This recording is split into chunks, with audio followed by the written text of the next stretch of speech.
All right, welcome to another episode of Piecing It Together, the podcast where we take a look at a new movie and try to figure out what movies inspired it. And today on the show, we are finally going to cover a Michael Bay movie. We are, of course, talking about his latest film, AmbuLAnce, which is still in a few theaters out there. You can also rent it now. It's at the $20 rental price range on some of the VOD services, and probably will be hitting streaming pretty soon here at the time of this episode going up. This is kind of a little bit later than what we would normally cover a movie, but I got a lot of requests for this episode, so I decided to circle back, much like one of Michael Bay's drones as they fly around and circle all over the place, and cover this one. Joining me for it is Joe Black, returning to the podcast. We actually were planning on maybe doing some kind of special Michael Bay episode, and we probably still will do that special Michael Bay episode, but I'm happy to be talking to him about this movie because I love this movie. It's great. So if you haven't seen it, go watch it. And make sure you're subscribed to Piecing It Together wherever it is you listen to podcasts. And you could also follow us on social media at PiecingPod. Join our Facebook group, Popcorn and Puzzle Pieces, where we continue the conversation about all the movies we talk about here on the show. And don't forget, we do have a Patreon, the Produced by David Rosen Patreon, where I post bonus and advanced content from Piecing It Together, as well as Awesome Movie Year, which I think this weekend, when this goes up, we'll be recording our next bonus Awesome Movie Year. So lots of cool stuff there. Also, my music career. I'm currently scoring a feature film, and we'll be posting some snippets very soon on the Patreon. So check it out. It's patreon.com/bydavidrosen. So let's talk about AmbuLAnce. All right, Joe Black is back with us. We're going to talk about Michael Bay's AmbuLAnce. Joe, how's it going? Oh, it's going terrific. Correct me if I'm wrong. Is this the first time that you ever had me on here to talk about Michael Bay? I think this is the first Michael Bay movie I've covered somehow. What? Yeah, Well, I don't know how that has happened. I mean, well, let's see. Since I started this podcast, I guess Six Underground, and was there another one since I've started this? No, I guess not. He did Transformers 5 and then 6 Underground and this one, right? So yeah, so I guess not. And I've considered for like breaking it apart, like, you know, maybe like a Bad Boys or The Rock or, you know, one of his classic ones. But yeah, there's been no new releases to do. And, you know, as you know, I didn't really watch Six Underground when it first came out. You know, it was kind of one of those Netflix things, and you know me when it comes to streaming movies, especially pre-pandemic. But AmbuLAnce, I'm excited to talk about for sure. Great. Yeah, and who knows? Maybe we'll end up talking about 6 Underground a little bit throughout this podcast. Who knows? Could happen. I got to see it in the theater. Just saying. Yeah. You know, I went to the premiere at the Chinese theater, and then I saw it at the Village in Westwood. No big deal. It would have been so much better to see that in the theater. I think I would have connected with it much more immediately, the way I have with some of the best of Bay. But alas, it's, you know, Netflix. But that's another story. But I would like to say at the top of this episode, though, this may be like the longest I've waited to cover like a new release movie. But really, there's been a lot of people asking, where's your AmbuLAnce episode? And I was like, I guess I got to do an AmbuLAnce episode, even though I was kind of going to just let it slide. But I know you've been a huge fan of this movie, and I have too. So I'm happy to be finally getting back to it. Yeah, I think it's I think that it's a return to classic Bay. I kind of like Bay when he's in a nasty mood, like Sure. when he's in that R-rated, like fucking leave me alone kind of mood. And this movie, not only I've been questioning certain things about where the industry is going lately, technical and like even actors like Yahya Abdul-Mateen II. Like I've yet to figure out. I'm like, is he good or not? You know, because he keeps flip flopping. And after this movie, yes, he's good, you know? Yeah. And also like drone shots. Like I'm so sick of drone shots. Everybody has drone shots. Yeah. But then this movie, I went, well, there you go. That's how you use a drone. Yeah. You know, so Bay, I thank Bay for the clarity. And and so far for me this year, it's my second favorite movie of the year. So Awesome. Yeah, it's up there. Top 5 for sure for me. I'm not quite sure where it lands yet, but yeah, I love this movie. One of the most fun theatrical experiences of the year for sure. And yeah, the drones, I mean, I think, that's got to be a big part of the conversation. Like, what made Michael Bay just want to just go all in 100% on these drone shots? Because the movie is probably a different movie without it. It's just a kind of standard action bank heist gone wrong movie. right. Well, my problem with drone shots is that they're really cheap looking to me because Sure. Yeah. because like they have no weight to them, right? Like Hmm. literally. So like there's no we can't actually connect to them in a weird way because Hmm. there's no weight to the movement. That's why like a helicopter shot, even though it's a little bit more wobbly or something, there's a weight. We feel the weight because of the wobble. You know what I Yeah. mean? Like we intuit the impact of the shot. And what I think that Michael Bay did kind of brilliantly in this movie by using the racing drone shots is that weight that we're missing from the average drone shot, he more than makes up for in the propulsion of these shots. The Hmm. propulsion of these gives it the urgency, the immediacy, you know what I mean? Yeah. He gives it a real it gives the whole thing like a chaotic rat in the cage kind of feeling. Like, there's that infamous shot that he uses 4 times where the drone will go up to a building, up along the side of the building, not be able to clear the building and come back down to the street. Yeah. You know what I mean? He's literally using that drone to establish the 4 walls of the cage that they're caught in. You know what I Sure. mean? Like an animal trying to scurry out of one. He's a Yeah. genius. Like I don't. I'm sure I've talked about it on your podcast somehow before, but Michael Bay truly, in my opinion, is a genius. Yeah. Like he's a Yeah. brilliant, brilliant filmmaker, and we're lucky to have him. Well, and I love like the idea that like using those drone shots, like it could just be looked at as like showing off, but for him, I think it's more about just getting excited about the material. Yes. It's a way to just push it forward and just I don't want to just make a bank heist gone wrong movie. I want to make an exciting theatrical experience for everybody to tell their friends about. Right. And ultimately what we'll end up discussing in this podcast, at least from my perspective, is Mm, that the film is not a bank heist gone it's a bank heist gone wrong movie, but what it actually is about is it's about an industry gone wrong. mm, Is the yeah. idea deeper rooted in the film itself. Yeah. So I'm excited to get to some of that, but let's start getting into some puzzle pieces. What do you got for your first one? okay, I want to get like, I mean, like there's gonna be bank robbery movies in here in on these. Sure. Like that's just the name of the game. So like I'm trying to avoid some of the more obvious ones. But like I want to kind of shed some light on some unknown ones or lesser knowns.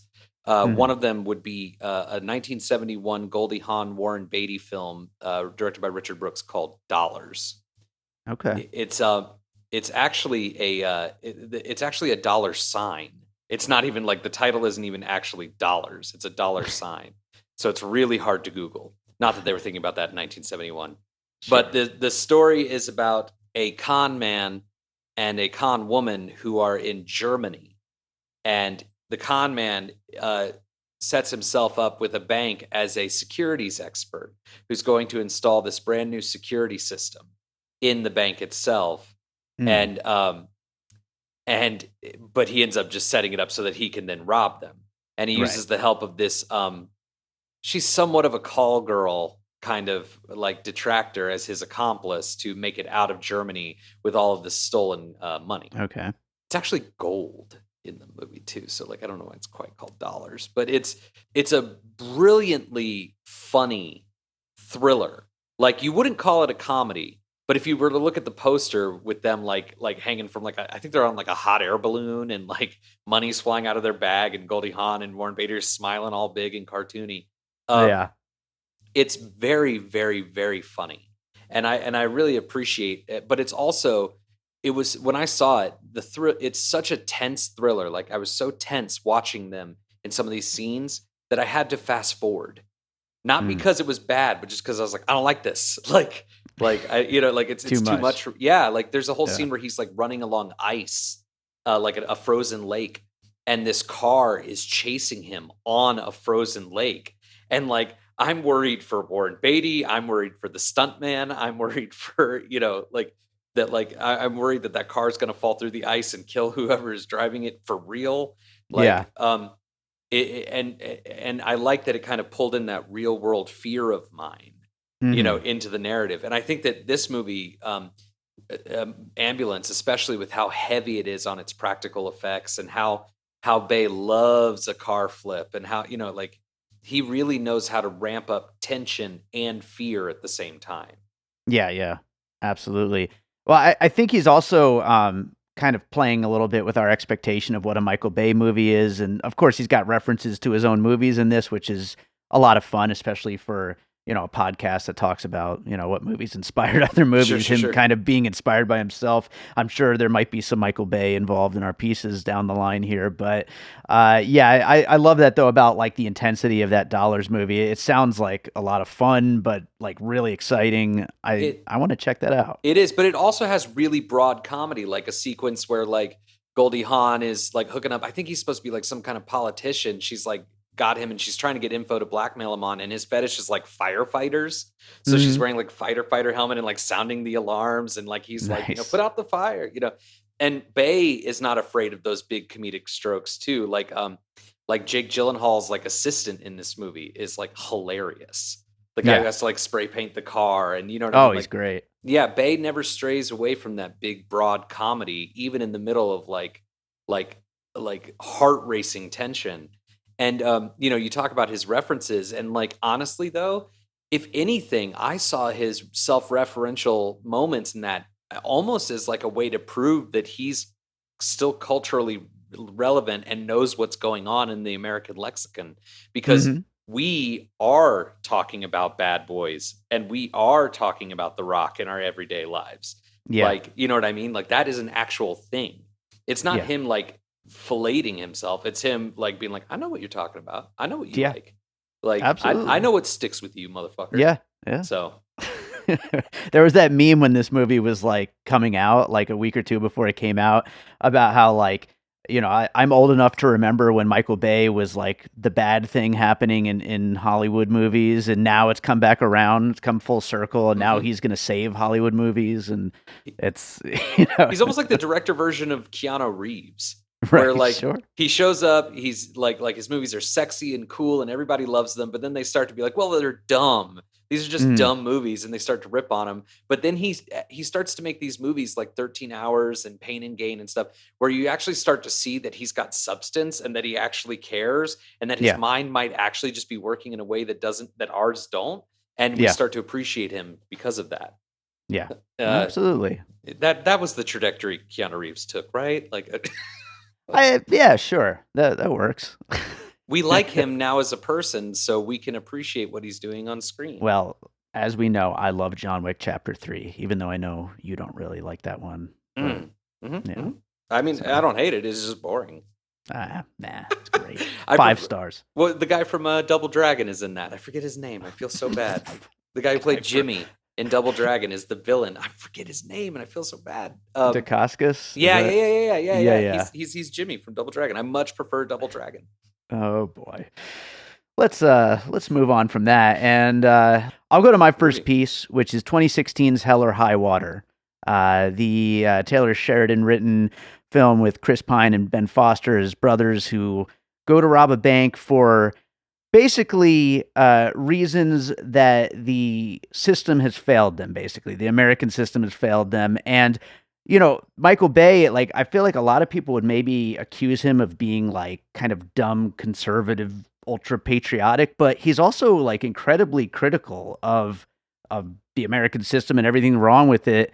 And this movie is incredibly critical of that, and critical of the police, and critical of everything that you would kind of associate with conservatism in this country at this moment in this time, which kind of flies in the face of what I think a lot of people think about when they think about Michael Bay's movies. Which again, is it him? Is that just where he's at, or is it him having fun with his audience? I'm not 100% sure, but what do you think about that? I mean, I don't want to say that I got the total opposite read necessarily, but an approximation of the total opposite read in a way. Hmm. I'm interested by you talking about the conservative, anti-conservative kind of idea. Well, okay? So an early chuckle, if you will, that I got out of the film is that I've just watched Yahya. I've just watched him on the phone trying to get a human to connect with him, Sure. and they won't. And his wife is dying, and he has no money. He's a put upon veteran, and he needs money desperately. And then it cuts to him getting in his car, which is like a 60s Bronco, which is like a $100,000 car. I was like, interesting choice to go there. But because I'm a Bay acolyte, I trust it for the time being. And then what does he do? He drives to his brother's garage, Jake Gyllenhaal, and Jake Gyllenhaal's garage is full of like the most elaborate, beautiful, like, vintage and new cars. So obviously this car was a gift to Yahya Abdul. And what's beautiful about that is that Yahya, in desperate financial need, won't sell that car, obviously because he loves his brother. You know what I mean? It means something to him that his brother gave that to him. And he also feels, we learned, some guilt about kind of leaving his brother in the dust because he sees that his brother is a general of chaos in the name of excess. And that's kind of what I saw Bay's criticism leaning toward, was more using the American dream as an excuse for your excess. You know what I mean? Like leaning on that crutch. So I guess it is kind of actually, in a way, similar to your idea of it. Like it's critical of the hyperbolic nature of conservatism and using the American dream as the conservative crutch. Yeah, and I mean, Pain and Gain, I think is in that same lane. Oh, Pain and Gain is the genius move of Pain and Gain is that it tells you from opening scene exactly what the theme of the movie is, and spends the next 2.5 hours going, no, everyone is a victim of this.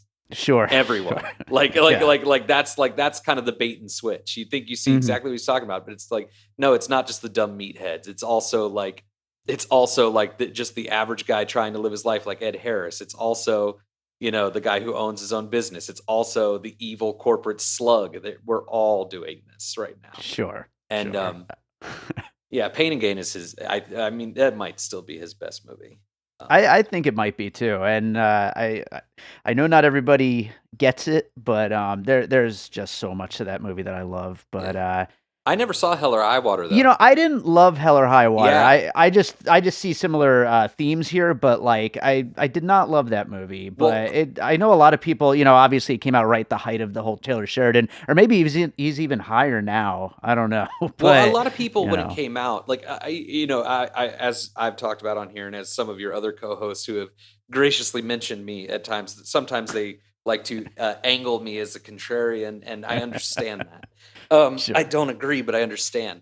But I hate to fuel the fire in a way of that argument. But when Hell or High Water came out, I was working at ArcLight, and it came out, and everybody just like loved it, right? And I was like, I don't even know what fucking movie you're talking about. And I watched the trailer, and by the way that people were talking about it, like the way that they were talking about it, versus what I was seeing in that trailer, I already knew that this movie wasn't for me. Yeah. You know what I mean? Like whether it's good or bad or whatever is irrelevant to me. I could already tell that I'm like, no, this isn't my kind of movie. And now since then I've seen, what was it? He did The Outlaw King, and he do that Angelina Jolie movie last year? The Angelina Jolie one, yeah. Both of those were wildly mediocre. And they are stories that interest me way more. You know what I mean? So like what I hold on to about those two movies that I like is that I really like what those stories are about. He kind of gets in the way of them, in my opinion. So I don't know that I'll ever see Hell or High Water. I'm going to ask you now, before your entire audience, should I watch it? It's kind of tough because I feel like you would enjoy the performances at least, even if you didn't like the story. I feel like all three of the leads are like really good, and I think you would appreciate them, but I don't know if you'd really like the story necessarily. Great. Well, then I will never watch it, and instead I'll just enjoy other Chris Pine performances, like the next puzzle piece that I'm about to mention. Ooh, which nice is transition. Any chance I get to bring up this movie, and especially with the passing of the brilliant Ray Liotta, Smokin' Aces. Sure. I love Smokin' Aces. I think that Smokin' Aces is arguably like in the top 10 most underrated movies of this century. Mhm. Truly, I think it's mind-blowingly brilliant. Yeah. And what I like about Smokin' Aces and why I think it relates to Ambulance is Smokin' Aces is specifically about the emotional chaos of people trying to pull off. In this, it's a hit, but in Ambulance, it's this heist. The movie Yeah. is fueled by the emotional chaos, and just the moving pieces. In Smokin' Aces, you have like 7 different teams of people trying to come down on a person who he himself is like a complete and total mess, like a Yeah. sociopathic mess. Which Buddy Ace's Israel is very similar to Jake Gyllenhaal, Sure. in a way. Yeah. Um, and like Jake Gyllenhaal's character in Ambulance, throughout the movie, Buddy realizes more and more that he's compromised himself to the point of villainy. Mhm. Like Buddy is in total denial at the very beginning of the movie. I mean, it's one of the most brilliant establishing shots for a character ever. Have you seen Smokin' Aces? I haven't seen it like literally since the theater. I loved it when it came out, and it's been on my rewatch list for a while now because it's come up on Piecing It Together so many times over the years. It's going to be one of those. It's going to be one of those that 40 years from now, people are going to be talking about it the way that I talk about, Dollars or Night Moves with Gene Hackman. Like it's going to be one of Sure. those kind of movies. But in the movie, like everybody's talking about Buddy Israel, everybody's talking about this character, and you kind of see him in montage form through other people's assessment of him. But the Mhm. first time we ever see Buddy Ace's Israel alone by himself, the way that it's shot is it looks like a helicopter shot, and it's going through oh shit, where are they? It's not it's like Tahoe. Like it's Mhm. going through like the trees, and it goes to like this casino, like it goes up to the top of the casino, this shot, and over the roof, and then you see through a skylight, right? Then the camera goes through the skylight, so we now know that it's not actually like a helicopter shot. It comes Sure. down through the skylight into a penthouse, and in the far background of the penthouse, the camera stays locked. Buddy walks in, and he walks all the way right up to the camera into the sunlight from the skylight. He looks up at the sun, puts on his sunglasses, smirks, and goes, "Fuck you." Like, like it's brilliant. It's Carnahan rules. oh, he more than rules. He's like Bay, but I think what makes Bay what I admire more about Bay is that Carnahan's almost like the Robert Rodriguez to Bay's like Quentin Tarantino. In that, Okay. like, what Yeah. makes Tarantino and Bay both geniuses is that they know how to be this kind of filmmaker at the highest level of the industry. Mhm. Like they are so good at navigating the industry and getting these big payouts and these big pushes and promotions, right? But Yeah. somebody like Carnahan, and why he's a hero to me, is he just does not like the way that Hollywood does business. Sure. He's like, no, like pay your people, stop taking these huge paychecks, get your fucking movie made. Yeah. Like stop, who are you? Why are you here? You don't belong, get out, is his motto. And he Yeah. also has the integrity to back it up. He's like Dave Chappelle in that way, that he turns the money down. Yeah. Mission Impossible 3. Tom Cruise saw Narc, his movie, Carnahan's movie Narc, loved it, and got Paramount to like give it the big push, right? So Tom Cruise established Carnahan's career as we know it. Tom Huh. Cruise then says, "Joe, I want you to make Mission Impossible 3. Joe Carnahan says, "Great." He works on it for about a year and goes, "Dude, I don't think we're seeing eye to eye. I'm going to bow out. Good luck, brother." Hmm. Like it takes, I didn't know that. Yeah, exactly. It takes so much integrity. And then he did the same thing with Bad Boys. He was going to take over Bad Boys 3, and he worked on it for a long time. I And think I then, did hear about that. yeah, Yeah. he worked on it for years, and then he got to the point with Will Smith. He's like, "Dude, I don't think we're seeing the same movie. So like, go make your movie." You know Hmm. what I mean? Like, and he bowed out. You know what I mean? And like that kind of like that takes guts. That Yeah. takes, but Carnahan thankfully can deliver at $5 million, $10 million. Yeah. Bay can. He proved it with Pain and Gain, but he doesn't Yeah. want to. No. Well, but then speaking of which, though, I mean, this movie is relatively cheap. 40. Ambulance for 40 million for this kind of a movie. I mean, it's relatively cheap nowadays. Oh, it's more than cheap nowadays. Like I think like if you adjust for inflation, that's like a like if this movie were made in the year 2002, that's like an 18 or 17 million dollar budget. Mhm. And it's mostly practical, and it's on that puzzle pieces page all the time. People talking about go back to movies, go back to where the $40 million grown up movies. It's like, well, here it Mhm. is. Here it is. Here's the movie you're Yeah. talking about, and you're not going to see it because it's by the guy who made Transformers, and you probably only Yes. seen 2 of those at best. Yeah. Yeah. It's such a bummer. Such a bummer. But real quick, I'll just say before I move on to my next piece, I was almost going to bring up Boss Level, speaking of Carnahan, Mhm. just because this does feel like if Boss Level is first-person shooter video games, this feels like Grand Theft Auto, Yeah. Oh, basically, yeah. you know?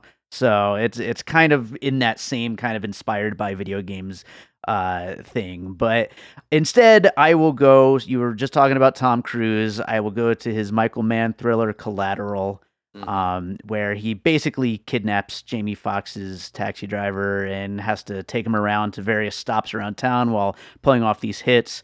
And it just goes all across LA, just like a nonstop thing from spot to spot that has to be done in order for keeping the plot in constant forward motion as the action is being drawn out. And I don't know how you feel about Collateral, but I just rewatched it recently for the first time in a long time, and I love that movie. Yeah, I think that I'm blown away by what a great piece that is. Actually, that's like the perfect puzzle piece. Yeah.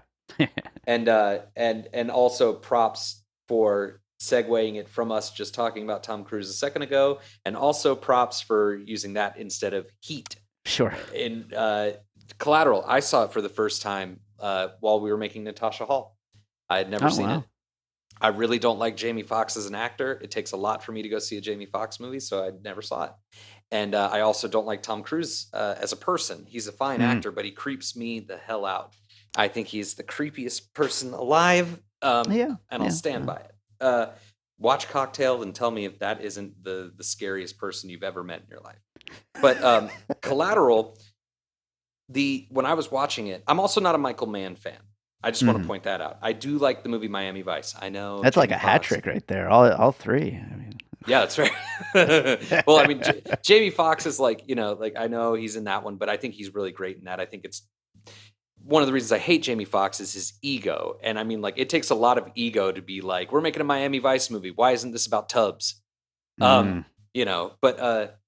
But Collateral was really impressive to me because you start off with 2 people I can't stand, Jamie Foxx and Jada Pinkett Smith.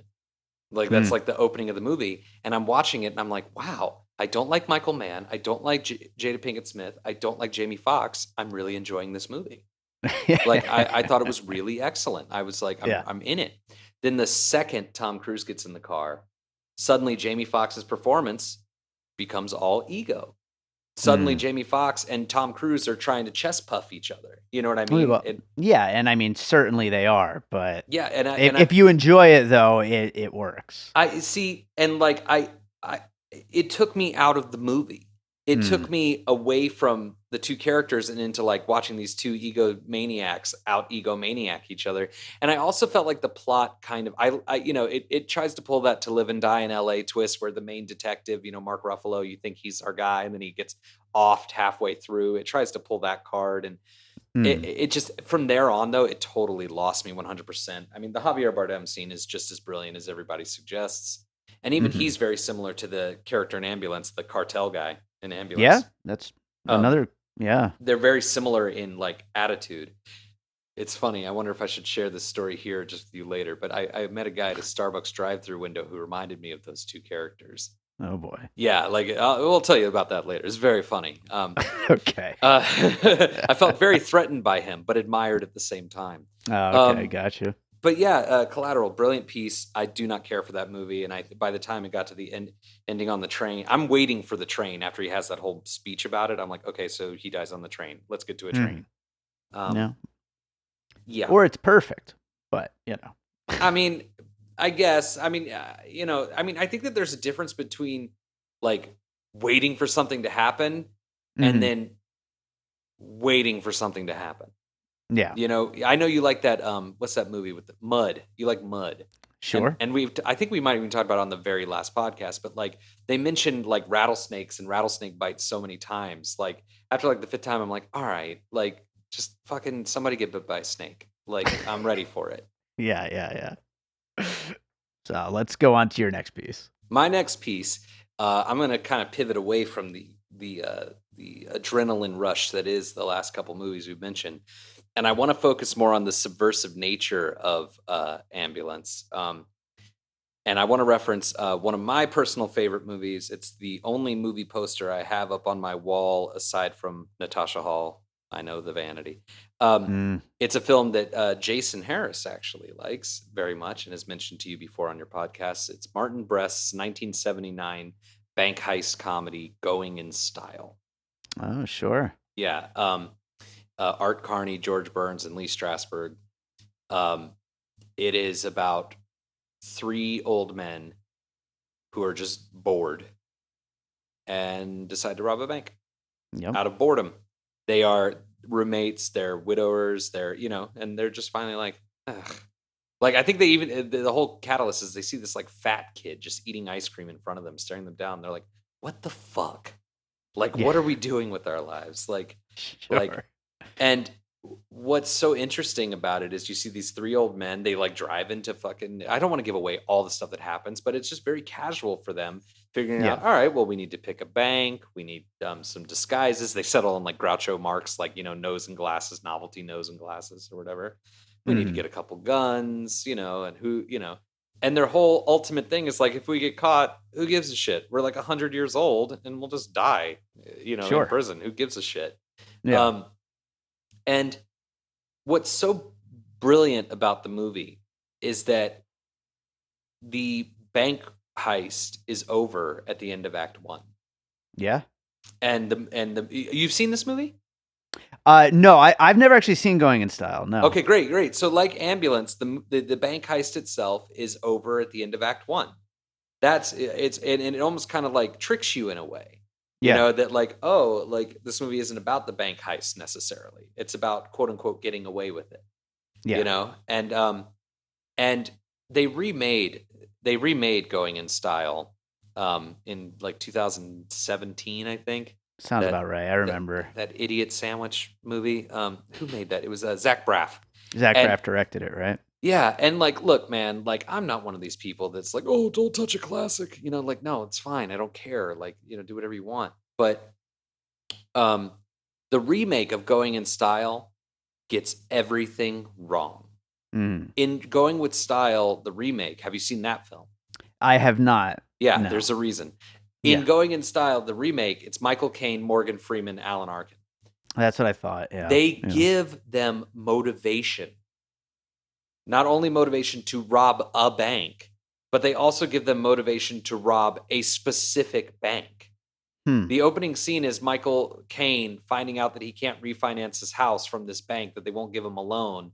And while he's there trying to beg them to give him the loan, the bank gets robbed, which gives him the idea. Then that bank also turns out to be the bank that was holding the pension for all of these people who worked at a factory, which Michael Caine also worked for, along with Alan Arkin and Morgan Freeman. And so now they have motivation to take down that bank specifically. And then they seek out the bank robber who robbed the bank initially to get his help on the bank robbery. And then they have this big, stupid, elaborate plot involving a fucking carnival and alibis to make it look like they were at the carnival. It's every wrong decision. Just missing the point all the way through. Right. Which is even more so makes Going in Style a puzzle piece for AmbuLAnce. Because I think I've mentioned this to you, I'm almost positive I have, that I am convinced that AmbuLAnce as a film is a metaphor for the film industry and where it's gone wrong. Sure. I will save my my analysis, if you will, of that for my next puzzle piece. Okay. Because it fits better with that. But just know that I'm warming you up. I'm warming the audience up for that one. Awesome. I love when a puzzle piece, they could be build up, that makes the show so exciting. Joe. I'm a filmmaker. I'm a storyteller. You know what I mean? Yes, you are. Absolutely. I'm trying to set you up, Love it. Well, before we get to that, you slowed things down a little bit with Going in Style. I'm going to speed them right back up. We talked about Keanu earlier. I'm going to bring up speed as a puzzle piece. Hell yeah. Yeah, you kind of have to with this movie. I mean, you've got this situation in which a vehicle basically can't stop or they're all going to die. So, I mean, there you go. You got speed, Period. except Yeah. for in an ambulance instead of on a bus. And less characters, but just as well drawn. I mean, all of the characters stuck on this ambulance are great to watch, not just our two leads, but Gonzalez, Eiza Gonzalez. She's another one of those actors like Yahya, who I was talking about, where I've been like, is she as good as like they're trying to sell me on? And yes is the answer. Yeah, this, if nothing else, this freaking proves that. She is so good in this. Everybody who's not on the ambulance is great. I mean, the FBI agent is great. The captain's hilarious. I mean, there's so many good characters built around this vehicle that's just driving nonstop around the city that can't stop. And so, yeah, I mean, I feel like there's a lot that could be compared here with the original Speed. Well, yeah, especially because it's Los Angeles that they're driving around too. Yeah. Like that's like, that's a big thing. So also, making a chase movie in Los Angeles in itself is like inherently funny. And, if Smokin' Aces is in my top 20 favorite movies of all time, Speed is in my top 10. Yeah. Speed, I think, when I think of action scenes in my head from other movies, it always has the score from Speed. Nice. Like Speed to me is Hollywood filmmaking at it's the gold star standard. It's it is the perfect movie. People say a perfect movie doesn't exist. No, it really actually does. It's called Speed. And you talk about all the characters in it, even side characters being so Sam, the bus driver who gets shot at when in the standoff on the bus at the beginning. Sure. He's one of my favorite characters in movie history because Sam, I'm not even joking, like you can't see it because like my camera isn't working, but I'm actually kind of getting teared up thinking about what a good person he is. When Sam gets shot, like he's already on board. He knows what the problem is. He knows the bus can't go under 50. When he gets shot, he is insisting on keeping his foot on that pedal. Like Sandra Bullock's trying to pull him off. She's like, Sam, you got to get off. You got to take your foot off. He's slamming that pedal because he just got fucking shot. Like, and even as he's like dying, as she's driving and like they're trying to figure out what to do, he's still working up the courage to be like, there's an access panel in the floor. Like, you know what I mean? Like he reminds me of the cab driver that you and I have talked about in Gloria, the one who like drives her around and then like helps her get away and high fives her at the end, Yep. Like, Speed is, sorry to go off on that tangent. I just, much love to Sam, the bus driver. It's a great character. He's my favorite character in movie history. Like, truly. He's a hero. I think he's brilliant. But like, honestly, the genius of Speed is that they've got them driving on a freeway that was not finished at the time. It's like the only way you can get away with doing that fucking movie.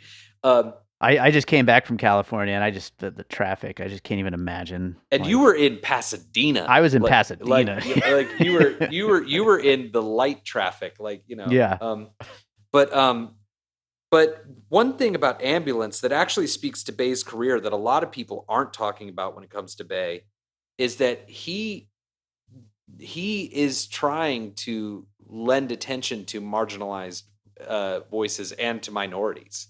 Like when he made Bad Boys, he literally had to fight to get Martin Lawrence in the movie because they wanted one black, one white cop. That's how these movies are made. And he's like, no, I want two black men. I want these two black men to be our heroes. And then more so, the studio, he wanted to give Martin Lawrence's character a big finale, like a big heroic finale. And they were like, no, fuck him. He doesn't matter. And Michael Bay used his own money to pay for a day of production so that Martin Lawrence could get his big hero finish. Wow. Bay has been, and in this movie, they specifically are dealing with the east side of Los Angeles, East LA. And somebody even makes a comment about it where he says, ugh, I haven't been, to East LA in, 5 years or 20 years. Who goes over there? And like the one chick is like 4.5 million marginalized people. Like, sure. And you look at like the lineup of people in this film, you know what I mean? You've got a Hispanic lead, you've got a black lead, you've got the FBI agent is like openly homosexual without a single stereotype in sight. Mm-hmm. I mean, it's across the board. He's a man of representation, and I think that like Speed, he does. There's a shot in Speed where they pan the whole bus, and I Right. remember I saw it in the theater recently. Actually, they play it here in LA a lot. I remember thinking, "Wow, every face on this bus is amazing. Like Yeah. every face on this bus is memorable, even the people who have no lines." And I think that Bay has always been really good about that too. Is that he really knows how to cast a movie. Like all of these people have such distinct personalities. I mean, Jake Sure. Gyllenhaal's eyes, even through a hockey mask, it's Jake Gyllenhaal. Sure. Great characters just all throughout it. But what do you got for your next piece, Joe? Well, to ramp it up even more, David Rosen, we're going to go to Mm-hmm. Speed Racer. Ooh. Yes. Much like Bay's career, as we kind of hinted at, is getting a kind of a cult-like resurgence. This Speed Racer has gotten a cult-like resurgence. Oh yeah. I remember seeing it opening weekend with my brother, and very few movies like I'm pretty audible in a movie when it comes to laughter. Like you can hear my laugh outside of the theater, but I don't Mm-hmm. like cheer. I don't do any of that stuff. It's like goofy to me. But Mm.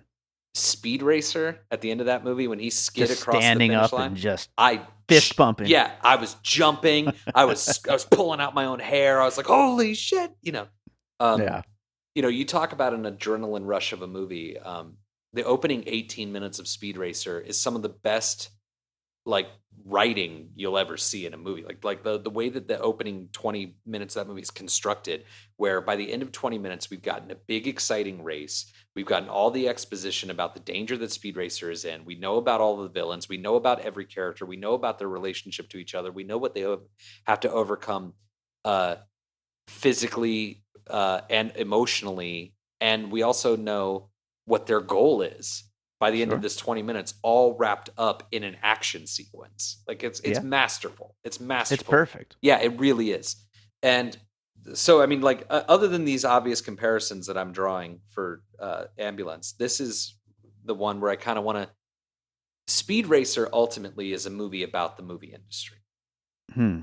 It's a film about Speed wanting to be a race car driver, like a professional race car driver, from a family that like built their own racers, raced independently, and then suddenly a big corporation, big billion-dollar corporation takes notice of him, wants to utilize his driving by making him part of a team, part of an assembly, and Mm. wants to have an influence on the way he makes his car, on the way and when Speed gets a taste of it, he politely declines, and then that company sets out to destroy him.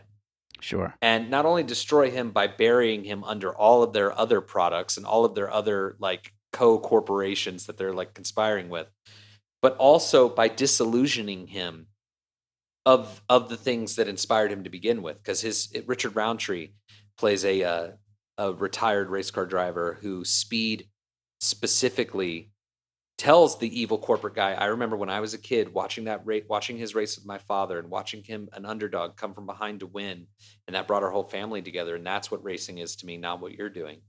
And then the Yeah. corporate guy politely just tears him apart by saying that whole fucking thing was planned.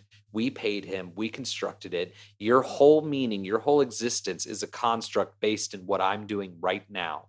You think Mm-hmm. you're fucking hot shit. You're a nobody, Yeah. right? And Speed at the end confronts that race car driver, and the race car driver doesn't answer him whether or not it was constructed. He just says, all that matters is what it meant to you. Yeah. Right. And then Speed stays true to himself and crosses the finish line at rocket speed. You know what I mean? And I feel like I'm gonna cry right now, just like reminiscing about Speed Racer. It's just the best. Right. And the whole thing is a metaphor for the Wachowskis in the Hollywood industry. Yeah. Like here they made Bound. Oh my God, you guys are the new big thing. And then they make The Matrix, which like pushes some buttons that they're not too comfortable with or whatever, And then but then it is a big success with people. So they get blank check cards. They make two movies that, while not critically received, they made $1 billion. You know what I mean? Like, Mhm. and the Wachowskis are fighting this uphill battle ever since of like corporate, because they're too wacky for like the corporate standard of what a Hollywood movie is. They're out Sure. there. These guys, these women, excuse me. It's hard to forget the Wachowski brothers. Like, you know Yeah. what I mean? It really is like because Still in the credits. right, like it's so I'm trying to stay respectful to the the Lana and Linda Wachowski, like, they are so radically out there that they're fighting an uphill battle in this industry. Mhm. And like Hollywood, when you come out here, like all the movies that inspired you, like I'm not an idiot. The movies that inspired me to make movies, it's not like I didn't watch The Long Goodbye at 5 years old and go, wow. No, I watched Batman. Sure. You know what I mean? And it's hard. It's hard to accept that those things that you love are constructed to make you love them.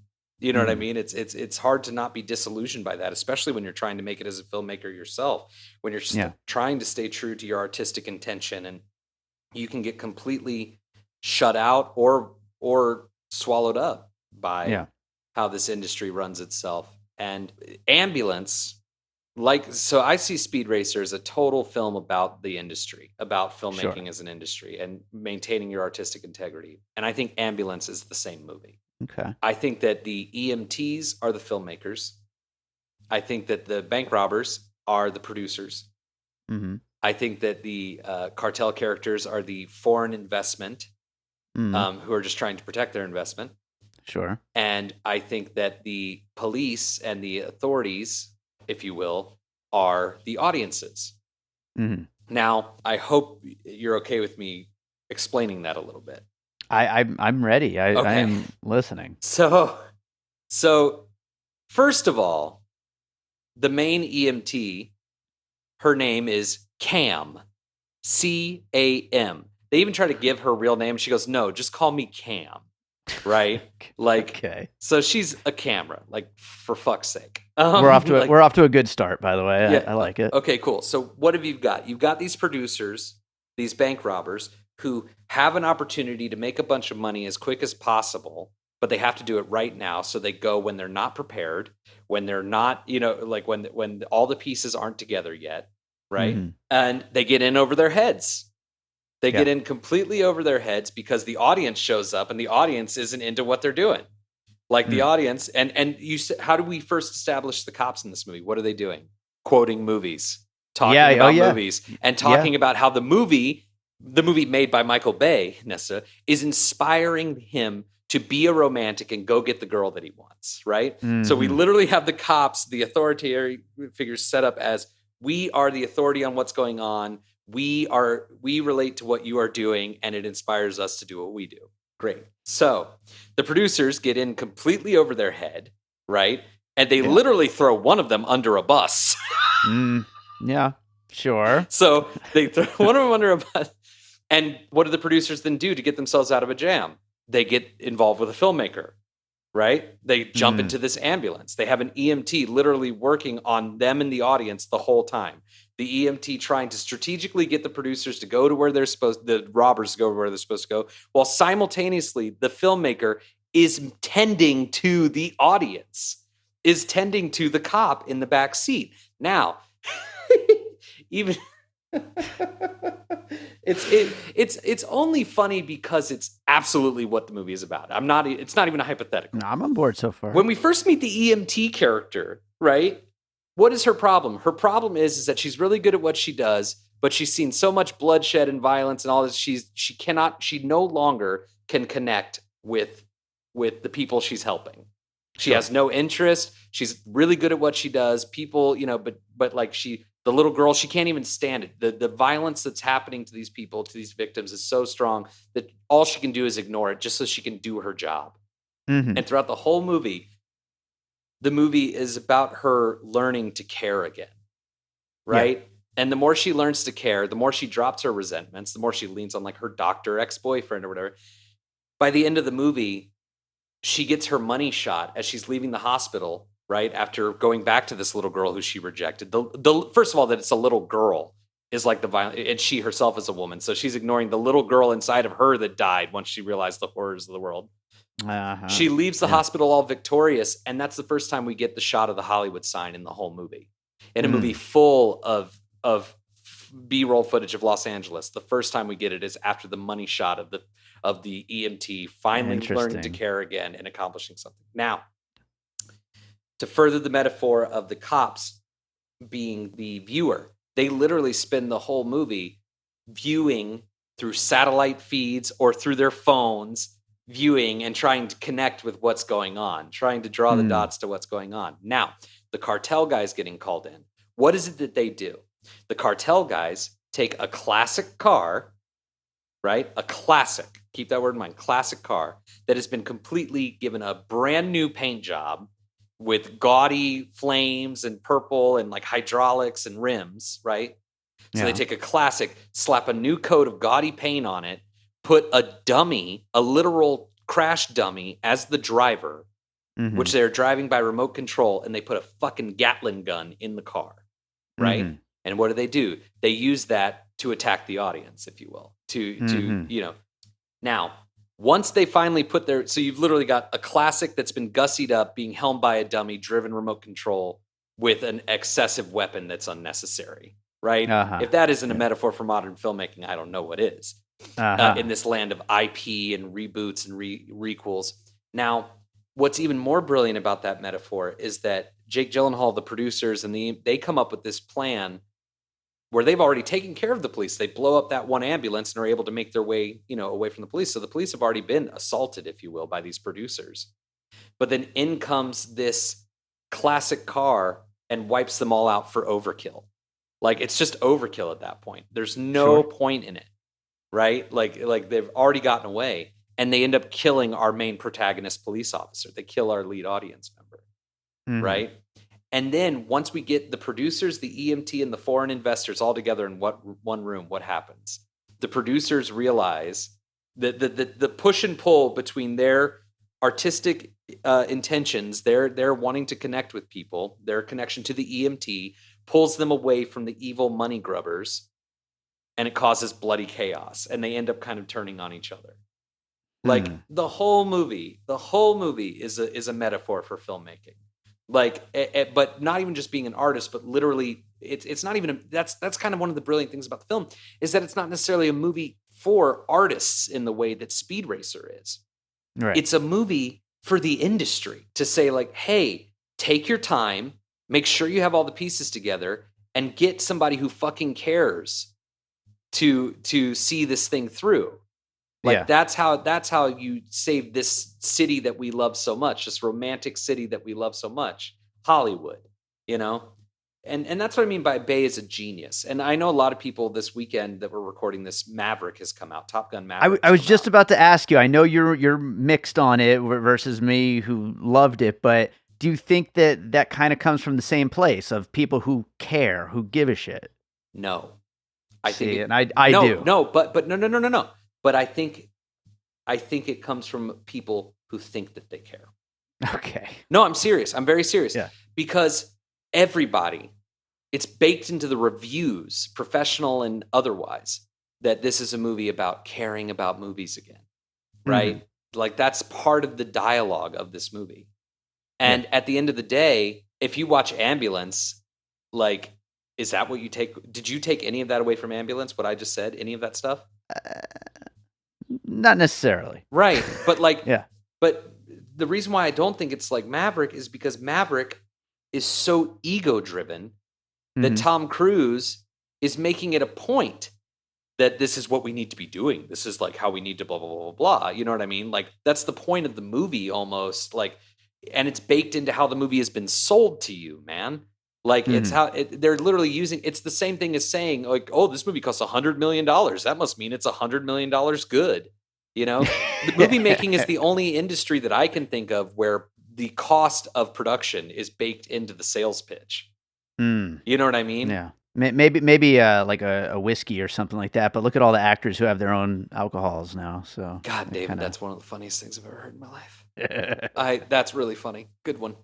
No, I love that. No, but I think that Tom Cruise thinks that he cares. I really do. And I think that he thinks that that's what he's doing with this movie. I really do. But at the end of the day, let's just put it this way. Opening title card of Top Gun Maverick is what? It's the original thing about what Top Gun is, right? Like the whole history of Top Gun, right? Yeah. And it ends with they call it ... The title card fades, and then Top Gun pops up, right? Yeah. And then the word Maverick pops up underneath. And I'm like, they call it Top Gun Maverick? It's about Maverick, and It is about Maverick, yeah. And here's the thing, but like right out of the gate, Tom Cruise is servicing himself. Mm. It's all about himself. And he wants better movies. Great, good for you, right? But like you don't do that by like touting yourself as a god. You know what I mean? Like all of the sub characters in Top Gun Maverick, they're all in service of Maverick as a character. Whether it's Jennifer Connelly or Miles Teller's character, they're all in service. Even Val Kilmer in the most distasteful cameo I could ever imagine. I love the movie industry metaphor, but I can't go with you down the Top Gun Maverick dislike path here. Look, I think that Top Gun Maverick is a well-directed movie. I think Joe Kosinski is a genius in the making. I think that the acting, even by creep-ass Tom Cruise, is very solid. Like on a technical level, other than the writing, on a technical level, this movie is aces. But on this idea that it's going to be the kind of movies to, save movies, no. I think that it's a total fallacy. And I think the problem with movies is egos like Tom Cruise's. The budget for Top Gun Maverick is almost $1 billion. No, truly. And that's the one thing that like the one part of it that I could agree with you on is like to spend the amount that Top Gun has done versus to spend the amount AmbuLAnce did and still kind of get at the same idea. Yeah, that kind of just is a problem, I guess. I think it's more than a problem. I think that it actually shows us what's really wrong. Like, and I do think that Maverick is well intended. I don't want people to misunderstand. I think that it is intending to say the same thing. I really believe that. Yeah. But it's sick in the head. It really is. It's sick in the head because Tom Cruise is sick in his head. Well, I mean, that I think you'd find a lot of people who agree with you on. Yeah. That being said, Tom, if you want to Joe Carnahan my career at any point, I'm open to changing my mind about you. Yes, absolutely. Let's do lunch. Absolutely. Well, I got a few other things I could bring up, but I'm just going to do one more puzzle piece here, and that is Ridley Scott's Prometheus, because I was immediately thinking about the C-section machine sequence that Noomi Rapace has to put herself through to cut out the alien baby, and just how insanely intense and over the top that was, and how it a lot felt like the scene here where they have to operate on the cop's spleen, and if they remove the bullet wrong, it's going to explode, and spoiler alert, it goes bad. Oh yeah, that's a great puzzle piece. I would have said Freddy got fingered for when he gets the baby out of her body. Body. Yeah. Another film that I would say is in the top 10 most underappreciated films of this century.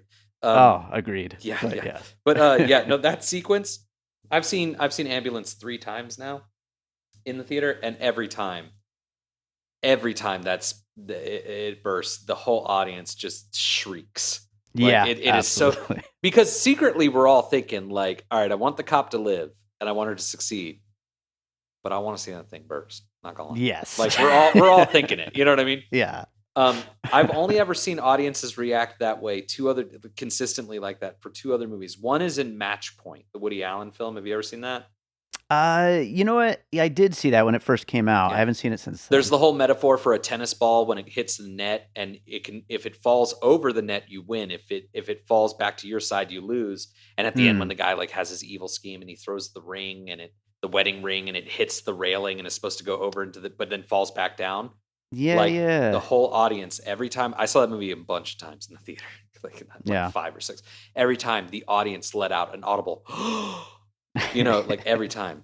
And then the other time where the whole audience was in unison every time I saw the movie was in Zack and Miri Make a Porno, when Jeff Anderson is filming Katie Morgan and Jason Mewes doing a little backdoor action, if you will, and then she like releases on him like. Do you remember what I'm talking about? Because basically when she shits on Jeff Anderson, like yes, when he's underneath her. That audience, I've never seen an audience. I think I saw people like front flip over the seat in front of them, like freaking out so much when that happened in that movie. Yeah, that sounds about right. I kind of remember that opening weekend. Oh yeah, I remember it opening. Oh, dude, that was back when a Kevin Smith movie, man, was like there was nothing I could talk about for months leading up to it. It's like, new Kevin Smith, no other movies matter. Like, seeing it every day opening weekend, like, was a thing. And Cut to yoga hosers. Oh boy. Yeah. Any last puzzle pieces you wanted to bring up, Joe? I mean, not in any like meaningful way. I mean, the other one I had in my back pocket was Gone in 60 Seconds, the Nicolas Cage version, Sure. specifically because again, it's one of those like doing the big heist for the good cause to save a family member, and like the duality between am I evil or am I good? And, Yeah. Well, I think that about does it for Ambulance, Joe. I've got a bunch of listener puzzle pieces, but I'm going to save those for the next trailer episode. So everybody make sure to listen to that. But is there another movie you watched recently that you'd like to recommend to our listeners? Funny enough, I have a really strong recommendation, and then I have a really strong like warning, I guess. I don't know. Warning. Yeah. The movie that and what's really funny is like one will negate the other. Hmm. I actually I'm married, and as you know, like there are certain movies you watch because you're married. Mhm. For you, it's like these Lifetime movies and stuff like that, like Sure. and you end up enjoying some of them here and there. Yeah. My wife asked me many times, and I was, I acquiesced. We watched Rebel Wilson's new Netflix movie, Senior Year. Oh, yeah. Yeah, and I actually thought it was terrific. Like Mhm. I thought that what it lacked. I mean, the whole premise is that she like senior year during a cheerleading thing gets double crossed by the other girl, and she doesn't catch her when she's supposed to, and she lands, hits her head, and wakes up 20 years later from a coma. So she's Mhm. 37 with the mind of a 17-year-old, and she wants to go back and finish her senior year.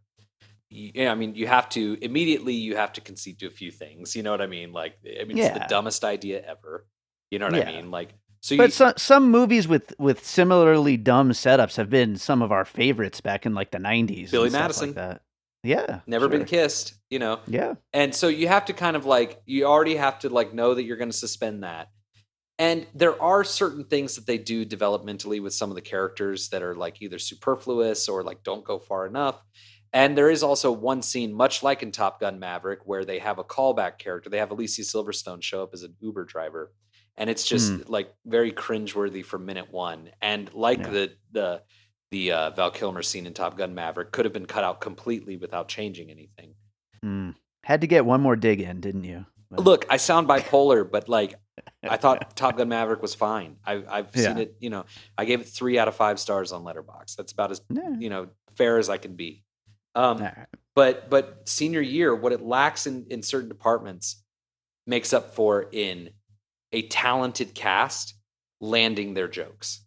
Mhm. The jokes land, the cast is likable. And if you're looking for anything more from a movie like Senior Year, then you're the asshole. Yeah, right. So I recommend that one. The movie that I would warn people about, and I already know, you can't warn movie fans away from a David Cronenberg film. Oh boy. But I had the gross displeasure of having to sit through his insufferably stupid, ugly, and indulgent mess, Crimes of the Future. There are reports that a woman walked out of Cannes 5 minutes into it because it was so disgusting. I think there's a loss in translation. I think she meant because it's so horribly made. The acting is abysmal. The CGI, dude, the CGI in this movie looks like you remember that really great 90s show Reboot? I don't think I ever watched that. Great. Well, the CGI looks like that. The CGI is like, there's some drool at the beginning that is the worst CGI drool. The CGI drool in fucking Big Daddy looks better than this stuff. Why do you have to CGI drool? My thoughts exactly. But can't actors drool nowadays? What's No, going not on this here? one apparently, but the acting is terrible. And I had to fill out like a survey card about it. When they asked me what films, if any, did this movie remind you of, I put Yoga Hosers. And they also asked, why would you definitely not recommend this? And the way I summarized it was that this is a midlife crisis movie made by an 80-year-old who did not develop mentally, emotionally, or sexually past college. And I stand by that. I also put on my scorecard that I've never felt worse for actors. I've never felt worse for film investors. I've never felt worse for audiences or projectionists. And I've also never felt worse for people who are asking people to take a survey after a movie. So everybody go see Crimes of the Future this weekend in theaters. Is that when it comes out? I think so. I like, honestly, like, I know I can be like a little, like, silly and like kind of a jerk, but it's all in silliness usually. But I legit, with no cynicism, asked one of the people there. I asked one of the people working. I said, "Is this a completed movie?" Because, and the only reason I asked was because the CGI was that bad. And the makeup effects also are actually kind of bad. Like, you see the seams and the discoloration in the blending. And I didn't know if that was something that they were going to like fix in post. But like, I legit had to ask, because I was like, this looks really, really like embarrassingly bad. Wow. Joe, real quick before we get to your plug, I just realized we did not mention something that I wanted to bring up on this episode about AmbuLAnce, and that is Michael Bay's dog. Oh, yeah. That dog is just a king. Oh, yeah. A king amongst men. Oh, incredible. Yeah, I mean, like, to call us men in reference to that dog is almost an insult to that dog. Give that dog its own movie. I will watch that movie. Was his name Goliath? Was that his name in it? I think his real name is Nitro Zeus, but he's this insanely huge, some kind of like Mastiff breed. He's incredible. There's only one flaw. I just want to give him a shout out. There's only one flaw in the whole movie. One technical flaw that I noticed in the whole movie is that in one of the wide shots, when that dog is in the back of the car, you can see, in one of the wide shots, you can see the handler, like, holding the dog a little bit. You can see him. Well, you need a handler nearby, or else shit can go like sideways with that dog. Like, so that dog. I'm surprised they got that dog to fit in a car. Yeah. Seriously, I'm not gonna lie though, David. First time I saw it, I'm not kidding. First time I saw that dog, I thought of you. Yeah. I was like, oh, David's gonna like that.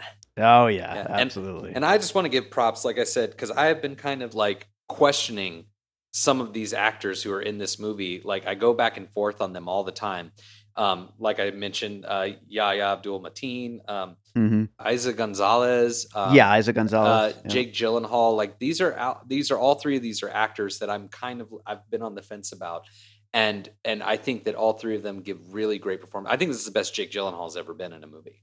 Oh, he's fantastic. And by the way, his name, Danny Sharp, fantastic name. Absolutely. For a character. Absolutely. Yeah. And I also like to, I want to give Michael Bay credit in that way too, because I feel like there are some actors who are going to be brilliant no matter what you put them in, like Tom Hardy or something like that. But then there are some actors who really thrive under good direction.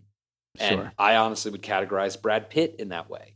Like, you give Brad Pitt a really solid director, you're going to get a great performance. You give Brad Pitt a mediocre director, you're going to get a passable performance. Sure. And I think that all three of these people who have given mixed performances before, some of them are new, so it might be a little bit of green, but Bay got wonderful performance out of them, and they did a great job. And I'm officially on all of their teams at the moment. So yeah, absolutely. Well, Joe, where can people find you and your films? Oh, isn't that the question? I have my website, bluemeanspregnantfilms.com, where you can watch almost all of my films, as well as making of documentaries, short films, trailers, music videos. I also have every member of my team that I've worked with consistently throughout the years is up there, and you can see their work. It's all linked there. It's a big, nice little collection of artists, a colony of artists, if you will. We are working on getting our first television show off the ground. We're also working on getting a sequel to our last film, Natasha Hall, off the ground, kind of a reimagining to that. And so we'll be updating our site as things develop there, and you can contact us through there. We'd love to hear from you and love to talk to you about your work, our work, movies in general. Yeah. Awesome. Joe, as always, it's great having you on the podcast, and look forward to getting you back again sometime. Yeah, thank you very much for having me, as always. Thank you. Hey guys, this is David, and I wanted to tell you about Newsly. It's an all-in-one audio super app for iOS and Android, and what it does is really cool because, I don't know, if you're like me, I don't have a lot of time for just sitting around and reading stuff. I'm always either driving or doing something, and just to like sit down and read, it's like, who has time for that? And so with Newsly, you could basically turn any web article into kind of like a podcast, and it reads the article in a natural human voice from basically anything on the internet, anything on the web. And this way, you don't have to sit there reading and scrolling. You can listen to it just like you would a podcast. And it's got podcasts too. Piecing It Together is on there. But then you could also find articles from all kinds of topics, from, entertainment and movies to sports and tech and business, science, all that kind of stuff. So really, if it's out there on the web, you can find it and you can listen to it. And I've been using it as my default podcast app, and you can too. And you can download Newsly right now for free from newsly.me. Check out the link in the show notes. It's available, like I said, on Android and iOS in the App Store and the Play Store. And there's a premium version available, and my listeners can get a 1-month free premium subscription by using the promo code PIECINGIT, but all of the I's are ones. So that's P1EC1NG1T. Piecing it, but all of the I's are ones. And I've got that in the show notes too. If you're like me, out driving around listening to stuff, and you can't pull over right now, you can check it in the show notes and find that promo code and get that free 1-month premium subscription to Newsly. All right, so I hope you enjoyed that conversation about AmbuLAnce with Joe Black. That one went all over the place, didn't it? But it's always fun having Joe on the show, and I hope you guys enjoyed it. If you like what we do here on Piecing It Together, finding these puzzle pieces, these inspirations from these movies, make sure you rate and review us. You can do that, of course, on Apple Podcasts, on Spotify, Good Pods, Podchaser. We'd really appreciate it if you hit that 5-star button and maybe leave us a nice little review. Also, make sure you're subscribed while you're at it, and you can follow us at Piecing Pod on Twitter and Instagram, and our Facebook group, Popcorn and Puzzle Pieces, where we continue the conversation about all the movies we talk about here on the show. And, of course, there is our Produced by David Rosen Patreon. I told you about it at the top of the show, but I'll just tell you right now, at the time of this recording, there's a lot of episodes on the Patreon in advance. By the time this goes up on the main feed, I'm not quite sure where we'll be at, but probably recording more episodes that will go on the Patreon first and then make their way to the main feed. Also, stuff from Awesome Movie Year, also stuff from my music career. So check it out, patreon.com/bydavidrosen. So speaking of my music, let's close this out with a piece of my music. And, to go along with all of those drones flying all over the place that Michael Bay uses to such great effect here in AmbuLAnce, I'm going to go with a track called Free Fall from my album Head Like Fire. I think this would be a good fit. So I hope you enjoy Free Fall. The album Head Like Fire is available on all of the streaming services out there. We'll be back with more Piecing It Together real soon.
An All Points West production, produced by David Rosen in Las Vegas.